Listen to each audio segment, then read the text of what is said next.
Good morning everyone.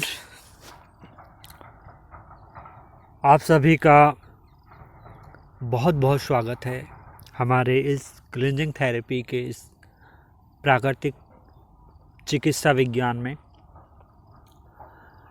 साथियों, इसके पहले कि मैं क्लींजिंग थेरेपी के बारे में आपको जानकारी दूं,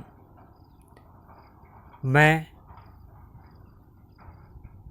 आप सभी से ये कहना चाहूँगा कि आपका आपके परिवार के लिए स्वस्थ रहना बहुत ज़रूरी है। साथियों, किसी भी परिवार में जो मुखिया होता है, अगर मुखिया अस्वस्थ है तो पूरा परिवार को मानसिक समस्याओं का सामना करना पड़ता है, और जो अस्वस्थ होता है वह व्यक्ति पीड़ा से परेशान होता है। मैं चाहता हूं कि आप सभी स्वस्थ रहें और इस स्वास्थ्य के प्रति आपको अधिक खर्च ना करना पड़े। इसलिए हम लेकर के आए हैं आपके लिए बहुत ही महत्वपूर्ण topic, cleansing therapy. Cleansing therapy एक प्राकृतिक चिकित्सा विज्ञान है और ये आयुर्वेद की तरह ही है, लेकिन इसका नाम, इसकी प्रक्रिया भिन्न भिन्न तरीके से हम समझेंगे। तो चलते हैं क्लींजिंग थेरेपी की तरफ। क्लींजिंग थेरेपी क्या है और कैसे काम करता है? क्लींजिंग थेरेपी के जनक माने जाने वाले भारत के सुप्रसिद्ध डॉक्टर पीयूष सक्सेना, जो कि नेचुरोपैथी पे इन्होंने पीएचडी किया हुआ है, इनका जन्म 1958 में हुआ और इन्हें ही क्लींजिंग थेरेपी का जनक माना जाता है।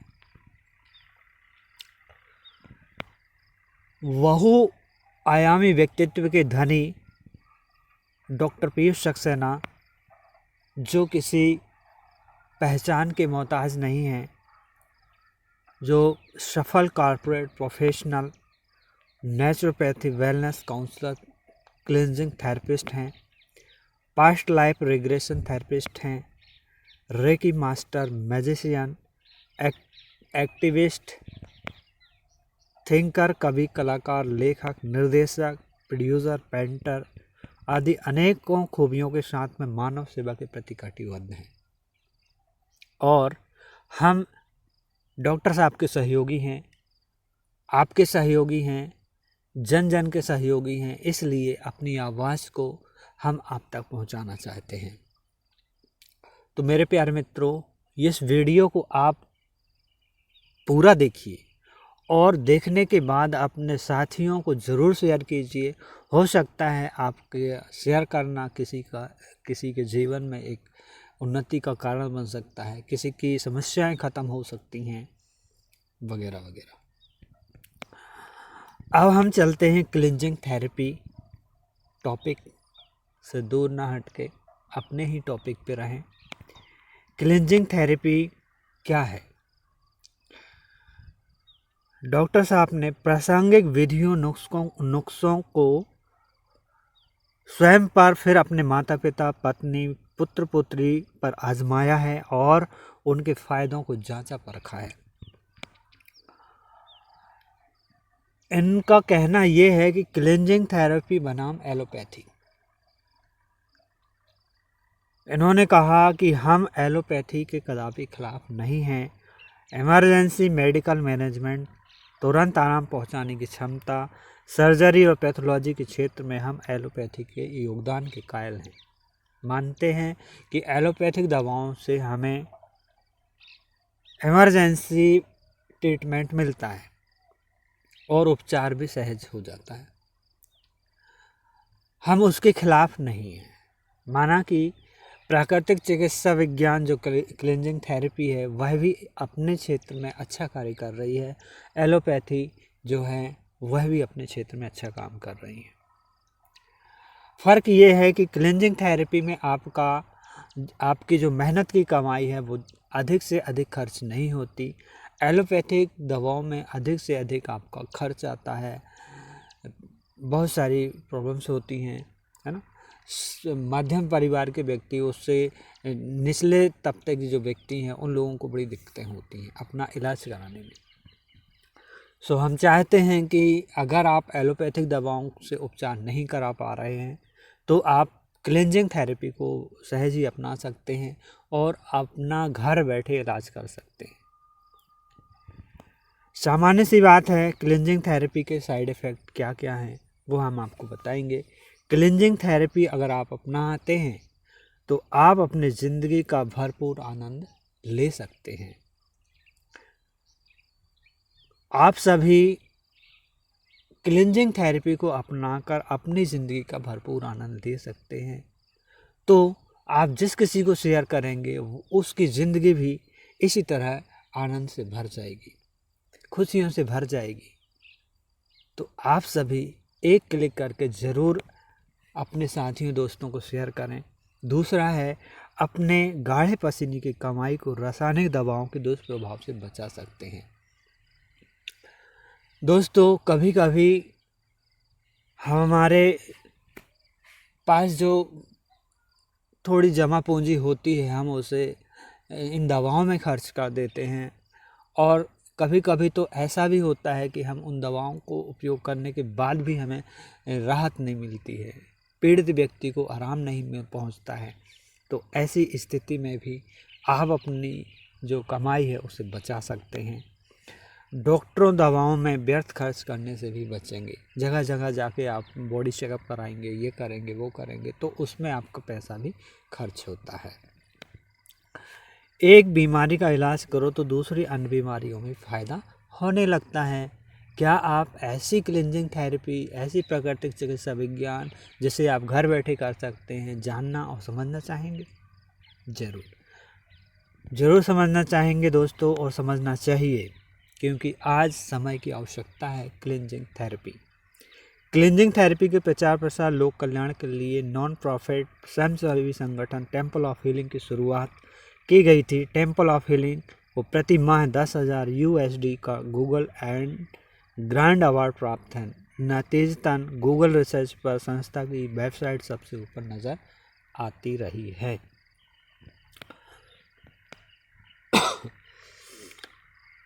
डॉक्टर साहब का कहना है कि यदि आप कोई भी व्यक्ति, पीड़ित व्यक्ति क्लींजिंग थेरेपी करता है तो 6 माह तक किसी भी प्रकार का हार्ट अटैक नहीं हो सकता है। दूसरा है, निसंतान दंपति संतान सुख पा सकते हैं, बशर्ते कपल में कोई मेजर एबनॉर्मलिटी ना हो। गाल ब्लैडर व किडनी स्टोन से बिना ऑपरेशन मुक्ति भी आप पा सकते हैं। तो ये मैंने आपको बताया, बहुत ही महत्वपूर्ण बात है। और हम आप अब चर्चा करेंगे वो वजह हैं जिनकी वजह से व्यक्ति बीमार हो रहा है। जितने ज़्यादा हॉस्पिटल बन रहे हैं, जितने ज़्यादा डॉक्टर्स तैयार हो रहे हैं, उतने ही ज़्यादा मरीजों की संख्या, बीमारियों की संख्या बढ़ रही है। भिन्न भिन्न प्रकार की बीमारियां हो रही हैं। उसका सबसे पहला कारण ये बनता है कि प्रदूषण, दिनों दिन प्रदूषण की मात्रा बढ़ती जा रही है। पैरासाइट, पैथोजेंस दवाओं का उपयोग किया जा रहा है। खान पान में भोजन का उचित पाचन और पोषक तत्वों का अवशोषण न होना, पुअर एलिमिनेशन, अनियमित जीवन शैली, मानसिक तनाव, करियर की चिंता, फैमिली, शरीर, देर रात तक जागना, ये भिन्न बहुत से कारण ऐसे हैं जिनकी वजह से व्यक्ति बीमार हो रहा है। इनमें से कुछ कारण हमने आपको बताए। टॉक्सिन्स और बीमारियां, प्रदूषण, पैरासाइट, खान पान, अनियमित जीवन शैली और मानसिक तनाव के कारण हमारे शरीर में ब्लड व आंतरिक अंगों जैसे किडनी, लीवर, आंतों, जॉइंट्स और शरीर के दूसरे अंगों में टॉक्सिन्स का जमा होता रहता है और वे हमारे शरीर की कार्य क्षमता को प्रभावित करने लगते हैं। हमें थकान, कमजोरी महसूस होती है और हम बीमार होने लगते हैं। क्लींजिंग थेरेपी, अगर हम अपने शरीर के आंतरिक अंगों से इन टॉक्सिन्स को बाहर निकालते रहे तो शरीर के अंग बेहतर तरीके से काम करते रहेंगे और वह होगा क्लींजिंग थेरेपी से। इस तरह विश्व में ज्ञात शरीर की 90% बीमारियों का घर बैठे इलाज संभव है क्लींजिंग थेरेपी के माध्यम से। तो क्लींजिंग थेरेपी क्या हुई, क्या है? शरीर से टॉक्सिन्स को बाहर निकालने की प्रक्रिया ही क्लींजिंग थेरेपी है। अब ये कैसे होता है उसकी हम चर्चा करेंगे। ये कुछ शरीर के महत्वपूर्ण अंग हैं जिनके बारे में आप स्क्रीन पर देख पा रहे हैं। हम खुद करते हैं हम अपने शरीर का शोषण। कैसे? साथियों, हमारी गाड़ी जब खराब हो जाती है, इसी तरह शरीर की 90% बीमारियां घर बैठे क्लींजिंग थेरेपी के जरिए ठीक हो सकता है। गाड़ी खराब हो जाती है तो क्या करते हैं? मैं कहूँ कि एक बार पेट्रोल डीजल के बजाय मिट्टी का तेल भरकर कार चलाएं तो आपको मेरी अकल पत्रा सा आएगा। लेकिन हमने अपने शरीर को एक ऐसा कूड़ादान बना दिया है जिसमें हम तरह तरह के जंक फूड के नाम पर डालते रहते हैं। हमें लगता है ये खाने की चीज़ें हैं, क्या खाना चाहिए हम शायद ये भूल गए हैं। आज के आधुनिक जीवन में बच्चों को कुरकुरे पकड़ा देते हैं, किसी को पिज़्ज़ा, बर्गर, बहुत सारा खाने का शौक है ना। इन सब बातों को आप समझ सकते हैं कैसे? स्वस्थ कौन और अस्वस्थ कौन? क्या आप स्वस्थ हैं? स्वस्थ दिख रहे हैं तो क्या आप स्वस्थ ही रहेंगे, है ना। तो हमेशा स्वस्थ रहने के लिए आपको क्या करना पड़ेगा? मेरे 2 सवाल हैं और 2 सवालों के जवाब आपको देना है। यदि नंबर 1, क्या आज भी आपका एनर्जी लेवल उतना ही जितना कि 5 साल पहले था? नंबर 2, क्या आपको विश्वास है कि आपका एनर्जी लेवल 5 साल बाद उतना ही रहेगा जितना कि आज है? अगर इन 2 सवालों के जवाब आपके हाँ में हैं तो आपको किसी भी तरह की क्लींज करने की ज़रूरत नहीं है। और यदि आपका जवाब ना में है तो जितनी जल्दी हो सके क्लींजिंग थेरेपी आजमाएं, जिससे कि आपको अपने शरीर में जमा टॉक्सिन से जल्दी छुटकारा मिले और आप एक स्वस्थ जीवन जीने की राह पर आगे बढ़ सकें। एक वीडियो के माध्यम से आप समझ सकते हैं क्लींजिंग थेरेपी पहले आजमाओ फिर विश्वास करो। आप शायद जानते होंगे इनको, बहुत ही मशहूर। आजमाएगा नहीं, वो इसके बारे में बात ही नहीं कर पाएगा। कन्विक्शन, लेकिन एक बार उसने आजमा लिया, उसका फायदा देख लिया तो लगातार इसकी बात करें। तो इनका कहना ये है कि जब तक व्यक्ति क्लींजिंग थेरेपी को नहीं अपनाएगा वह क्लींजिंग थेरेपी के बारे में चर्चा नहीं कर पाएगा, है ना। तो पहले आजमाइए और फिर विश्वास कीजिए। क्लींजिंग थेरेपी के जादुई परिणाम होते हैं, जादुई फ़ायदे होते हैं। इससे क्या होता है, आंतरिक अंगों की सफाई होने से स्वास्थ्य में अप्रत्याशित सुधार हो जाता है। दूसरा है रक्त प्रवाह, पोषक तत्वों की आपूर्ति बढ़ जाने से दिमागी और शारीरिक सक्रियता बढ़ जाती है। आंतों में जमा टॉक्सिन, बेस्ट बैक्टीरिया की सफाई हो, पाचन में सुधार होता है। शरीर में जमा अतिरिक्त म्यूकस साफ हो, जकड़न दूर हो जाती है। बेसिक क्लींज करने के बाद प्राकृतिक आहार से आप अपना वजन का नियंत्रण सुगमता से कर सकते हैं। क्लींजिंग थेरेपी हार्मोनल संतुलन बनाती है, रोग प्रतिरोधी क्षमता में आश्चर्यजनक रूप से बदलती है। अल्कोहल, कैफीन, निकोटीन आदि की लत कम हो जाती है। अब क्लींजिंग थेरेपी किन किन प्रॉब्लम्स में सहायता करती है?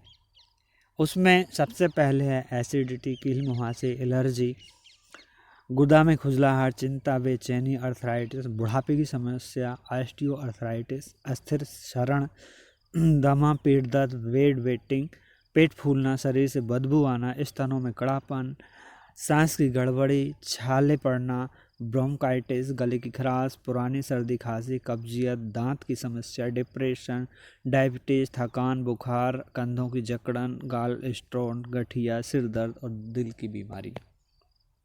इसके अलावा हार्निया हाइटल, हार्निया, नपुंसकता, इपोटेंसी, बांझपन, एलिमिनेशन, गर्भाशय की गांठ, अनिद्रा, खराटे की समस्या, IBS या पेट की गड़बड़ी, जोड़ों का दर्द, किडनी स्टोन, कोलेस्ट्रोल, श्वेत ल्यूकेरिया और कैल्शियम की कमी, रजो निवृत्ति के बाद की समस्या, मरोड़, माहवारी से जुड़ी समस्या, वेरिकोज वेंस, माइग्रेन, पेशियों में दर्द, नेगेटिव थिंकिंग, स्नायु समस्या, मोटापा, क्रोनिक पेन, पाइल्स, स्त्री जननांग से जुड़ी समस्याएं, मनोरोग, जलने का दाग, स्पॉन्डिलाइटिस, त्वचा रोग, तनाव और थायराइड की समस्या,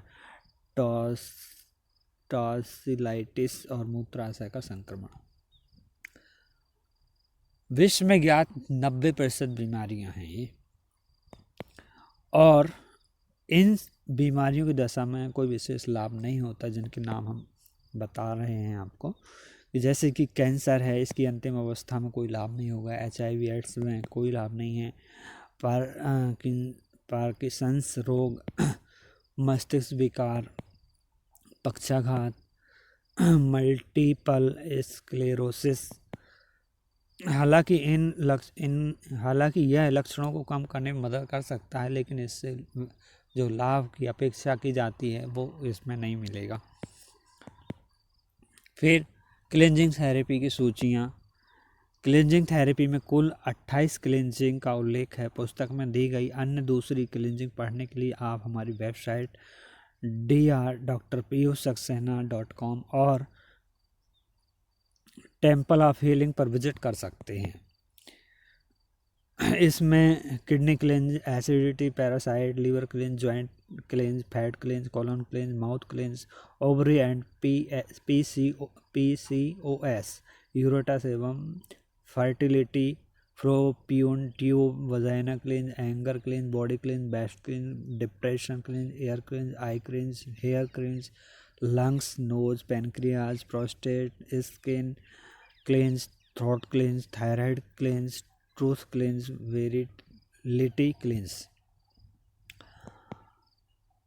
साथियों, अब हम बात करते हैं किडनी, जो कि शरीर का महत्वपूर्ण अंग है, जो शरीर में इस आकार में रहता है, एक मुट्ठी के आकार में होता है और शरीर के लेफ्ट राइट 2 भाग में होता है। इस किडनी के क्या कार्य हैं? तो किडनी के कार्य हैं, किडनी जो है विटामिन D एब्जॉर्बेशन करती है, मेटाबॉलिज्म से निकले वेस्ट प्रोडक्ट को शरीर से बाहर निकालना इसका कार्य है। फिर एसिड अल्कली संतुलन बनाना, इलेक्ट्रोलाइट्स का संतुलन बनाए रखना एक किडनी के कार्य हैं। फ्लूइड की मात्रा को संतुलन रखना, प्रोस्टाग्लैंडिन हार्मोन का निर्माण जो स्त्रियों में शिशु जन्म के दौरान गर्भाशय के सिकुड़ने फैलने में सहायता करता है। यूरिन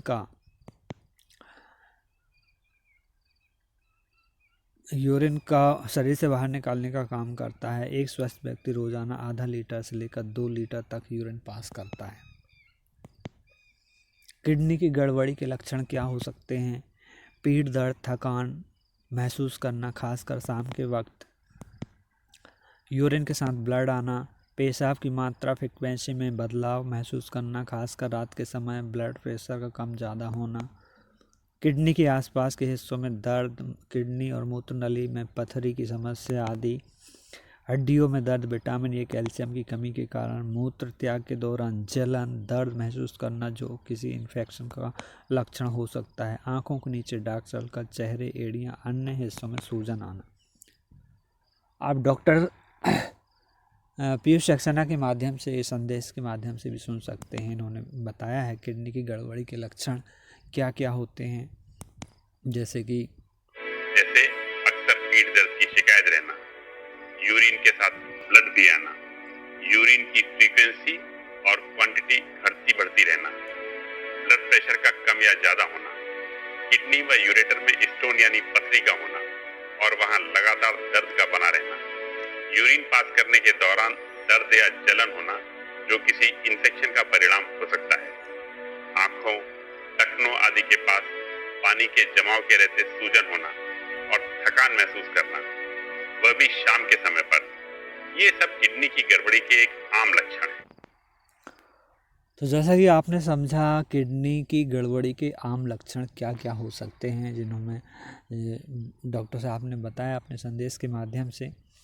अब हम आगे चलते हैं और समझते हैं कि किडनी क्लींस कैसे करना है, उसके लिए क्या क्या सामग्री लगती हैं। तो फ्रेंड्स, पार्सली जो कि धनिया के आकार की होती है, धनिया जैसे होती है, और फिर दूसरा है भुट्टे के बाल, और अगला है कॉर्न सिल्क, जो तरबूज के बीज।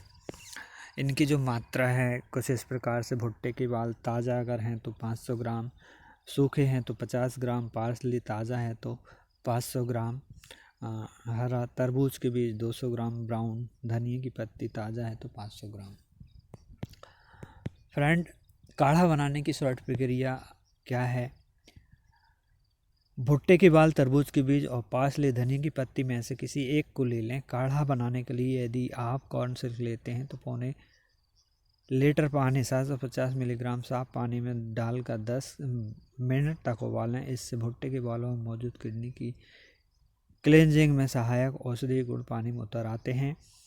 अब इस पानी को निथार कर किसी दूसरे बर्तन में अलग करके रख लें। भुट्टे के बाल, उबले बालों को आधा लीटर पानी 500 ग्राम ताज़ा पानी के साथ फिर 10 मिनट के लिए उबालें। भुट्टे के बालों को उबालने की प्रक्रिया तब तक 3-4 बार आजमाएं जब तक कि काढ़े का रंग फीका ना हो पड़ जाए। ऐसा हो जाने पर भुट्टे के उबले बालों को फेंक दें। औषधि पानी से भरे बर्तन को कुछ समय के लिए स्थिर रखें। अब बर्तन को इस तरह उठाएं कि बर्तन में रखा काढ़ा हिले नहीं। काढ़े को किसी दूसरे बर्तन में ऐसे पलटें कि बर्तन में केवल काढ़ा ही गिरे। बर्तन की तली में जमा मिट्टी व कचरानुमा पदार्थ को फेंक दें। काढ़े को 1 से 2 लीटर की मात्रा में दिन में 3-4 या उससे अधिक बार पिएं। खुले में रखने से काढ़े के खराब होने का खतरा रहता है, इसलिए इसे रेफ्रिजरेटर में रखें। ठंडा काढ़ा पीने में कठिनाई पेश आती है तो उसे पुनः गर्म कर लें। काढ़ा बनाने की शॉर्ट प्रक्रिया आप स्वयं देख सकते हैं डॉक्टर साहब के माध्यम से। इन्होंने संदेश के साथ साथ में काढ़ा बना के भी दिखाया है। बहुत ही मज़ेदार प्रक्रिया है, आप देख सकते हैं, बहुत ही आइए अब मैं आपको बताता हूँ कि काढ़ा बनाते कैसे हैं। पार्सली जो है एक आदमी के लिए 250 से 500 ग्राम तक लेनी चाहिए। भुट्टे के बाल, कॉर्न सिल्क, ये सूखे हुए काफी हल्के होते हैं, ये 50 ग्राम सफिशिएंट है। और तरबूज के बीज ये करीब 200-250 ग्राम लेने चाहिए। काढ़ा बनाने के लिए इन तीनों में से किसी एक आइटम का इस्तेमाल करते हैं। ये पार्सली है, ये धनिया की तरह की होती है। ये कॉर्न सिल्क है, कॉर्न सिल्क यानी भुट्टे के बाल। भुट्टे के बाल मतलब मक्का, मेज, जो उसके दाने के साथ लगे हुए होते हैं, इनको उसमें से निकाल लिया जाता है और निकाल के सुखाया जाता है। और ये तरबूज के बीज हैं, तरबूज यानी कि वाटरमेलन।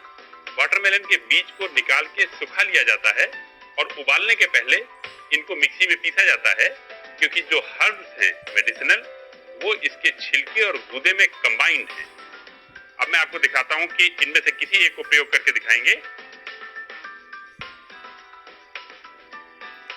पानी इतना डालना है कि ये बाल जस्ट डूब जाएं। अब ये गर्म हो रहा है तो गर्म होने देते हैं। ये 10-15 मिनट लगेगा इसमें। बॉइलिंग के टाइम पे इसकी मेडिसिनल वैल्यू, जो प्रॉपर्टीज हैं, वो पानी में आ जाती है। हम आपको बता दें कि इस भुट्टे के बाल यानी कॉर्न सिल्क में मेडिसिनल प्रॉपर्टीज इतनी ज्यादा हैं कि इसको हम 3 बार इस्तेमाल कर सकते हैं एक ही कंटिन्यूएशन में।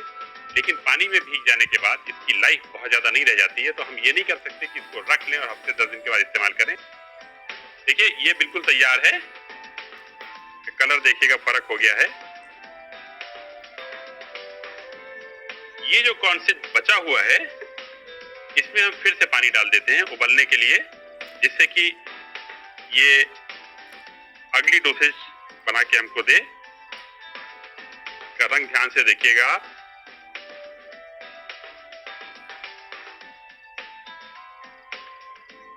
ये काढ़ा तैयार है। तो जैसा कि डॉक्टर साहब ने बताया, बहुत ही इजी प्रक्रिया है और इसे आप घर बैठे कर सकते हैं, है ना। काढ़ा बनाना कोई बहुत बड़ी विज्ञान नहीं है ना।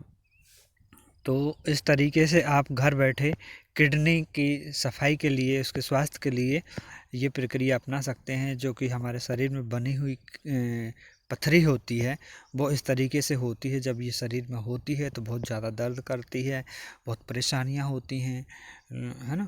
तो इन परेशानियों से आपको घर बैठे ही निजात पा लेनी है, ऐसा आपको समझना है इसको और लोगों को समझाना है। इस काढ़े को पीने से ये जो पथरी है धीरे धीरे घुल जाती है और विघटित हो जाती है, मतलब समाप्त हो जाती है ना। अब हम आगे बात करते हैं क्लेंजिंग, किडनी क्लेंजिंग के फ़ायदे क्या होते हैं जब आप किडनी क्लेंजिंग कर लेते हैं। और किडनी क्लेंजिंग के फ़ायदे की अगर हम बात करें तो उसमें जो स्टोन होता है, जो पथरी होती है, उससे मुक्ति मिल जाती है, विघटित हो जाती है। चेहरे पर तरोताज़गी, त्वचा चमकदार, निखरी और आँखों के नीचे डार्क सर्कल गायब हो जाते हैं। शरीर में एनर्जी का स्तर बढ़ जाता है, रक्त में हीमोग्लोबिन का स्तर बढ़ जाता है, अच्छी नींद आती है, शरीर में कैल्शियम की मात्रा बढ़ जाती है। ऑस्टियोपेरोसिस की रोकथाम, किडनी रक्त शरीर में जमा विषैले तत्व को शरीर से बाहर निकाल देती है। मतलब जो क्लेंजिंग आप करेंगे तो उससे ये शरीर में जमा टॉक्सिन्स वगैरह विषैले पदार्थ हैं वो बाहर निकल जाते हैं। ब्लड प्रेशर पर नियंत्रण होता है, पीठ दर्द, शरीर दर्द में राहत मिलती है और महिलाओं में माहवारी पूर्व नजर आने वाले लक्षण व अन्य गायनिक समस्याओं में लाभ होता है। पुरुष ग्रंथि समस्या, वेटिंग आदि से छुटकारा मिलता है। अब हम बात करते हैं, दूसरा है एसिडिटी, जो कि एक आम समस्या बन चुकी है। पेट में पाचन में एसिडिटी का लगातार निर्माण होता है। इसका प्रमुख काम होता है खाद्य पदार्थों को महीन कणों में तब्दील कर उन्हें पाचन योग्य बनाना। जब पेट में गैस्ट्रिक ग्लैंड्स ज़रूरत से ज़्यादा एसिड का निर्माण करने लगती है, पेट में कुछ अनचाहे लक्षण नजर आने लगते हैं। लक्षणों के इस समूह को एसिडिटी का नाम दिया जाता है। असल में हमारी मौजूदा लाइफस्टाइल, खान पान की आदतों में आए बदलाव के चलते एसिडिटी की समस्या अब एक आम समस्या बन गई है। अगर समय रहते ध्यान न दिया जाए तो डिस्पेप्सिया, अजीर्ण, हार्टबर्न, छाती में जलन, अल्सर, पेट, अतड़ियों की अंदरूनी सतहों पर घाव हो जाता है आदि का कारण भी बन सकती है। एसिडिटी को पीएच इकाई पर मापा जाता है। पीएच स्तर 7 से जितना कम होगा एसिडिटी लेवल उतना ही अधिक होगा और पीएच इकाई का जो स्तर है 7 से जितना ऊपर होगा अल्कलिनिटी लेवल उतना ही अधिक होगा। तो फ्रेंड्स, एसिडिटी फैक्ट्स, समुद्र, झरना, नदी आदि का पानी अल्कलाइन होता है। नलों से आने वाला स्विमिंग पूल का पानी एसिडिक होता है। शुद्धिकरण के नाम पर इसमें एसिडिक गुणों वाले क्लोरीन को मिलाया जाता है। हरी सब्जियां, लगभग सभी फल अल्कलाइन होते हैं, जबकि ज़्यादातर पकाया हुआ भोजन एसिडिक होता है। प्रकृति की माने तो हमारे खान पान में 20% एसिडिक और 80% अल्कलाइन प्रकृति की खाद्य पदार्थों को समावेश होना चाहिए, जबकि हम खाते बिल्कुल उल्टा है।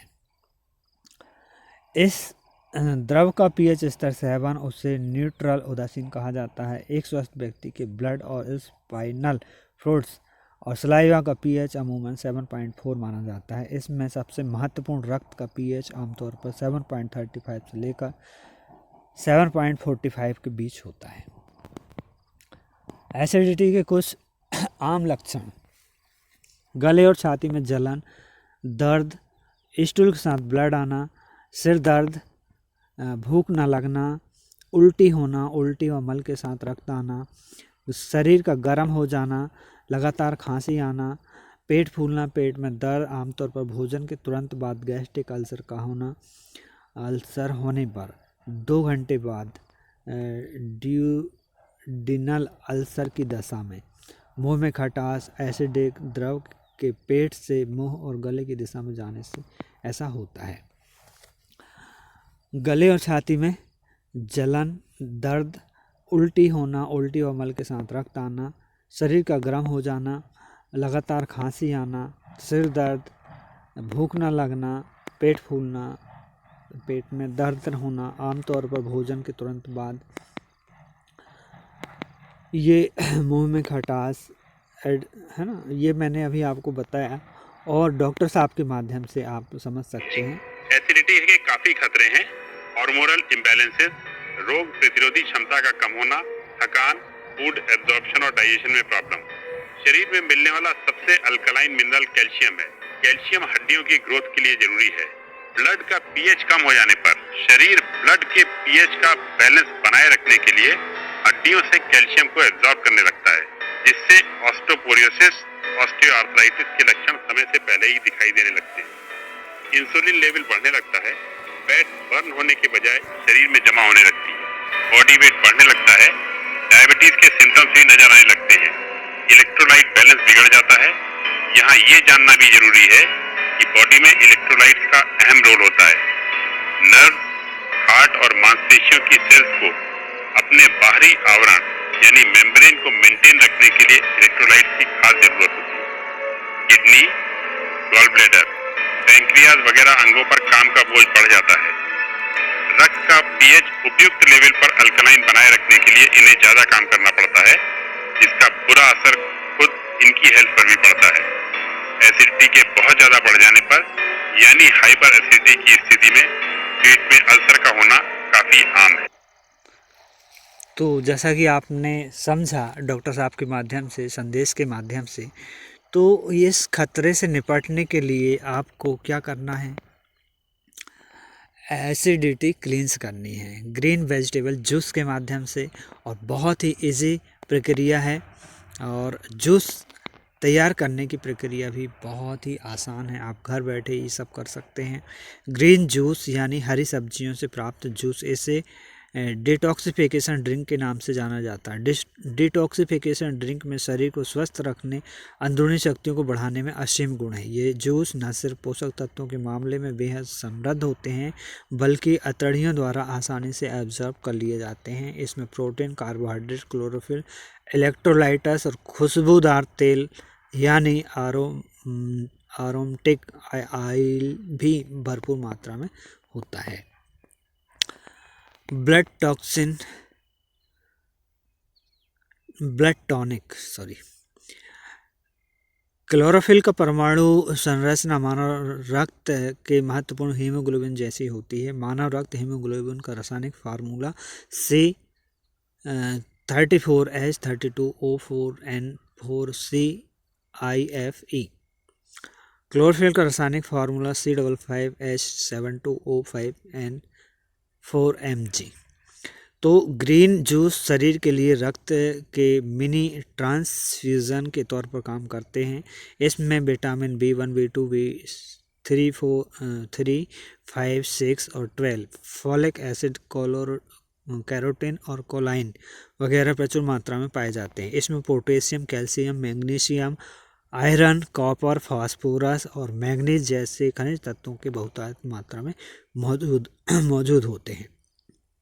इसमें इन्फेक्शन से बचाव, त्वचा का पोषण, दाग धब्बे आदि से छुटकारा दिलाने की खूबी भी खूब होती है। किडनी को स्वस्थ, रक्त को शुद्ध और उसके संचार को सुचारू बनाते हैं।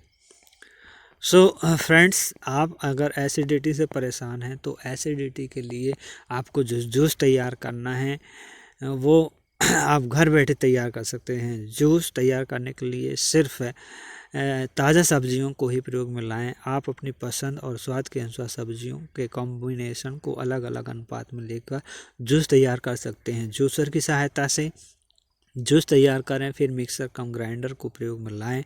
सब्जियों को धोकर उनके छोटे छोटे टुकड़े कर लें और फिर जूसर में डाल दें। आवश्यकता हो तो जूस को छानें, अन्यथा नहीं।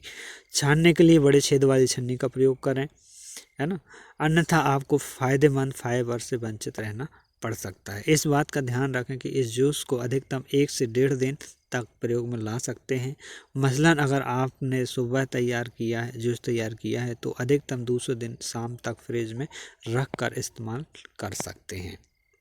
जूस बनाने के लिए ज़रूरी वेजिटेबल्स अल्फाल्फा स्प्राउट्स, चुकंदर, करेला, लौकी, पत्ता गोभी, शिमला मिर्च, गाजर, सेलरी, खीरा, लहसुन, अदरक, आंवला, हरा टमाटर, नींबू के बीज नहीं लेते हैं लेकिन छिलका लेते हैं, पुदीना, पार्सली, मूली, पालक, शलगम। तो डॉक्टर साहब के माध्यम से आपने समझा जूस किन किन वेजिटेबल्स का बनाना है ना। तो इन चीज़ों का आप ध्यान रखें, है ना। फिर आगे बढ़ें।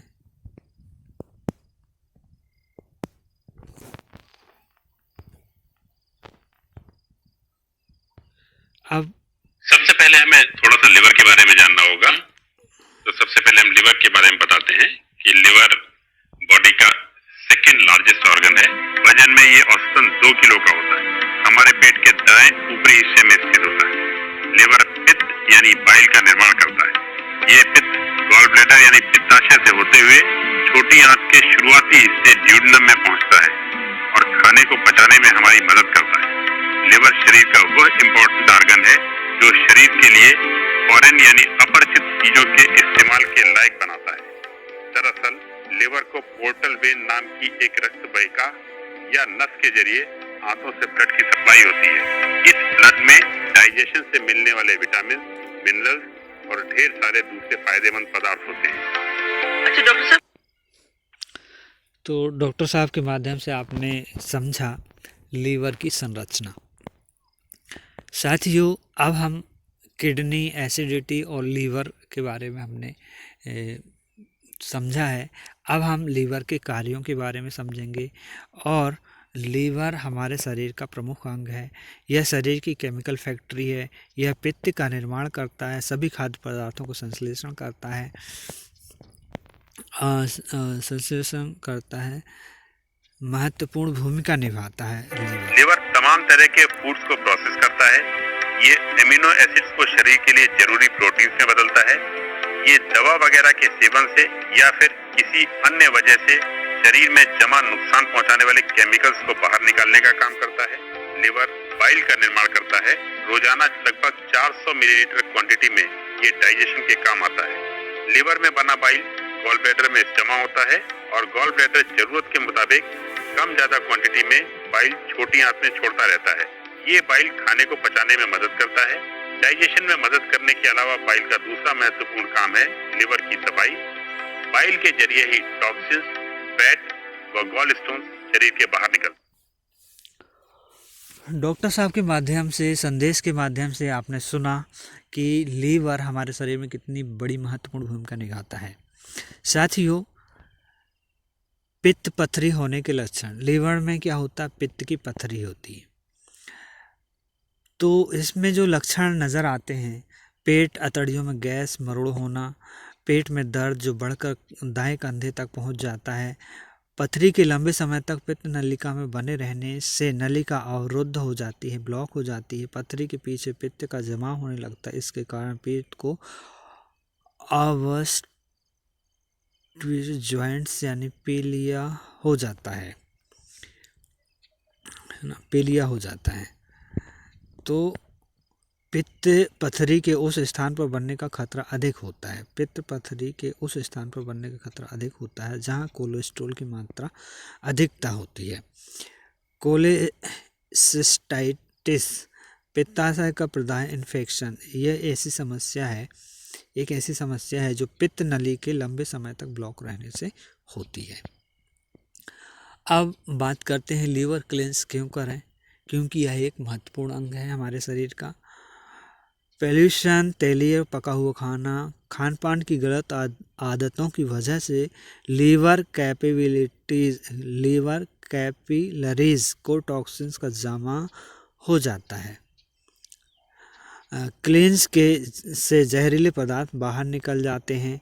गाल ब्लैडर में गाल स्टोन की मौजूदगी के कारण अवरोध उत्पन्न हो जाता है। लीवर क्लींजिंग से गाल स्टोन ब्लैडर के स्टोन निकल जाते हैं, सर्जरी की ज़रूरत नहीं पड़ती। शरीर से कोलेस्ट्रॉल बाहर निकल जाता है। लीवर क्लींस से एलर्जी, अस्थमा के मरीजों में भारी राहत मिलती है।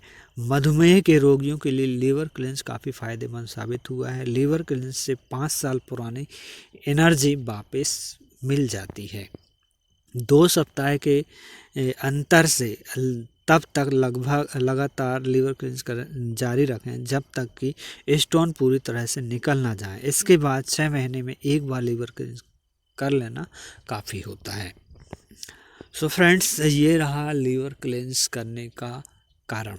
महत्वपूर्ण अंग है और हमें अपने लीवर पर ध्यान देना चाहिए, क्योंकि सारा काम तो लीवर ही कर रहा है। और लीवर की एनर्जी कम हो जाएगी तो आपकी एनर्जी कम, बीमारी बढ़ जाएगी। इसलिए आपको इन सब बीमारियों से छुटकारा पाने का घर बैठे उपचार बता रहे हैं कि लीवर क्लींस से एक और बड़ा खतरा जो आजकल हो रहा है हार्ट अटैक का, जिसमें कि आप लीवर क्लींजिंग के बाद अगले 6 महीने के लिए आप हार्ट अटैक से बिल्कुल सुरक्षित हो जाते हैं। ऐसा आर्टरीज ब्लड में जमा कोलेस्ट्रॉल चर्बी के बाहर के शरीर से बाहर निकल जाने के कारण होता है। सो फ्रेंड्स, अगर आप हार्ट अटैक से मुक्त होना चाहते हैं तो एक बार लीवर क्लींज जरूर करें। लीवर क्लींज में लगने वाली सामग्री ऑलिव ऑयल और Epsom salt. Extra virgin oil, olive oil 250 मिली की मात्रा में, एप्सम सॉल्ट MgSO4 के 20-20 ग्राम के 4 पाउच, 4 खुराकें कुल 80 ग्राम की मात्रा में, और संतरे, मौसम्बी या अनानास का जूस लगभग ऑयल की मात्रा में ले सकते हैं।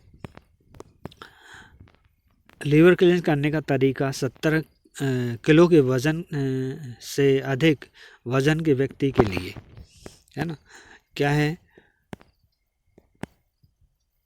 दोपहर से 2 बजे तक, 2 बजे के बाद कुछ खाना नहीं है। 4 गिलास पानी 800 ml में 80 ग्राम एप्सम सॉल्ट को अच्छी तरह घोल लें, चाहे फ्रिज में रख दें। जिस दिन शुरू करें उस दिन आप सुबह से लेकर दोपहर 2 बजे तक सलाद और फल खाएं तो परिणाम अच्छे मिलते हैं।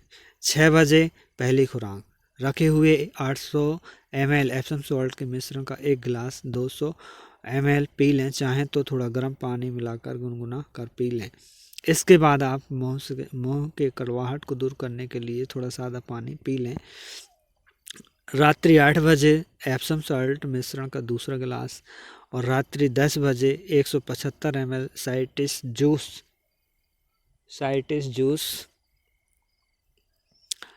संतरा, मौसम्बी, अनानास के जूस में 175 ml extra virgin olive oil को अच्छी तरह मिक्स कर लें और पी लें। पीने के बाद आप दाई करवट 15 से 20 मिनट तक लेट जाएं, फिर आप सो सकते हैं। साथियों, उसके बाद अगले दिन सुबह 6 बजे चौथी खुराक, एप्सम सॉल्ट मिश्रण का तीसरा गिलास पहले की तरह पी लें। सुबह 8 बजे Epsom salt 75 ml citrus juice और 75 ml extra virgin olive oil को मिक्स किया हुआ है उसे पी करके आप 15 से 20 मिनट दाईं करवट पे सो जाएं। फिर सुबह 10 बजे एप्सम सॉल्ट मिश्रण का चौथा गिलास पी सकते हैं पहले की तरह। लीवर क्लींजिंग प्रक्रिया समाप्त। लीवर क्लींजिंग के प्रक्रिया के दौरान आपका पेट साफ होगा, शरीर से टॉक्सिन्स के रूप में गंदगी निकलेगी।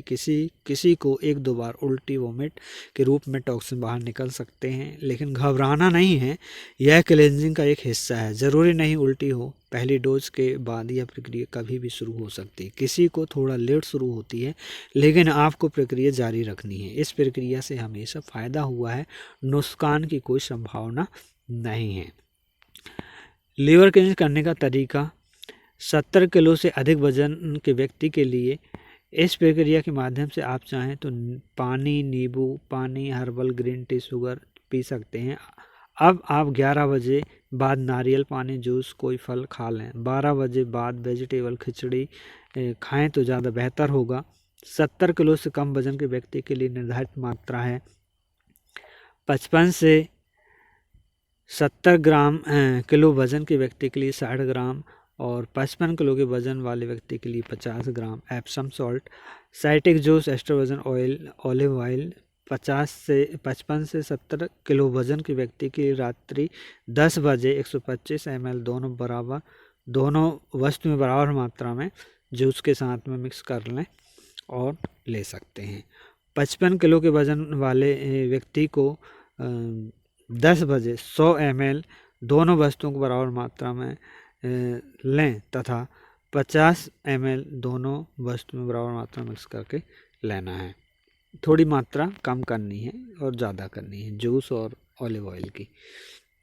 फिर जब आप क्लिनजिंग कर लेते हैं तो इस प्रकार शरीर में जमा जो स्टोन है ये बाहर निकलते हैं। अब इसके बाद बेहतर परिणाम अगर आपको चाहिए तो कुछ डॉक्टर साहब के माध्यम से सलाह दी गई है और उसके अनुसार आप 15 से 20 दिन का इस विधि को अपनाएं। एक बार बताई हुई विधि लीवर क्लिंच करें 2 दिन और इसके बाद आपको सादा भोजन करना है। छोटे छोटे विभिन्न प्रकार के सब्जियां डालकर खिचड़ी वगैरह खाएं, सब्जी रोटी खाएं, हरी सब्जी दाल रोटी। लीवर क्लिंच के बाद 1 दिन का गैप करके तीसरे दिन किडनी क्लिंज करें, जिसमें किडनी क्लिंजिंग का काढ़ा 2 दिन लगातार प्रतिदिन 3 बार खाली पेट पिएं। बिंदु संख्या 2 में बताए अनुसार सादा भोजन करें। तुरंत बाद लगातार कम से कम 7 दिन के लिए बताई गई विधि से एसिडिटी क्लिंज करें, जिसमें प्रतिदिन 3 बार खाली पेट ग्रीन जूस पिएं। पहले की तरह लगातार सादा भोजन करें। 13, 14, 15वें दिन में 1 गिलास सेब का रस दिन में 3 बार सुबह दोपहर शाम खाली पेट पिएं, है ना। इन तीनों दिन फलाहार करेंगे तो उत्तम होगा, नहीं तो सादा भोजन भी आप कर सकते हैं। 15 दिन का प्रोटोकॉल जारी रखें। बेहतर परिणाम पाने के महत्वपूर्ण टिप्स हैं। 15 दिन के इस अंतराल में सादा भोजन करें। दूध दही से बनी वस्तुएं, बेकरी आइटम से दूर रहें। दालों में उड़द, उच्च कार्बोहाइड्रेट वाली सब्जियां, आलू और अरबी आदि बहुत कम मात्रा में प्रयोग करें। आप दोपहर भोजन के उपरांत सेंधा नमक जीरा मिलाकर 1 गिलास छाछ में पी सकते हैं। यदि बहुत इच्छा करें तो देसी गाय का दूध मलाई उतारकर रात को सोने से कम आधा घंटा पूर्व पी सकते हैं। 15 से 20 दिन बाद एक बार 15 दिन का प्रोटोकॉल पालन करें। इस प्रोटोकॉल के पालन करने से निश्चित रूप से 1 माह के दौरान आपकी इम्यूनिटी चमत्कारिक रूप से बढ़ेगी, ऊर्जा शक्ति का स्तर बढ़ेगा, आपके चेहरे की आभा अप्रत्याशित लाभ होगा। एक बार आजमा कर जरूर देखें। क्या आप जिंदगी का भरपूर आनंद लेना चाहते हैं? ये मेरा अंतिम सवाल है। और यदि आप अपनी ज़िंदगी का भरपूर आनंद लेना चाहते हैं तो अगले 7 दिन के अंदर क्लिनजिंग थेरेपी कर डालिए। और क्लिनजिंग थेरेपी किट के लिए आप हमें संपर्क भी कर सकते हैं। हमारा कॉन्टैक्ट नंबर है 93 40 77 22 97। थैंक यू, आपने इतना समय दिया, हमारे इस वीडियो को देखा, अपने साथियों के साथ में शेयर किया। तो फ्रेंड्स, खाओ पियो मस्त रहो, क्लिंज करो, स्वस्थ रहो। Thank you.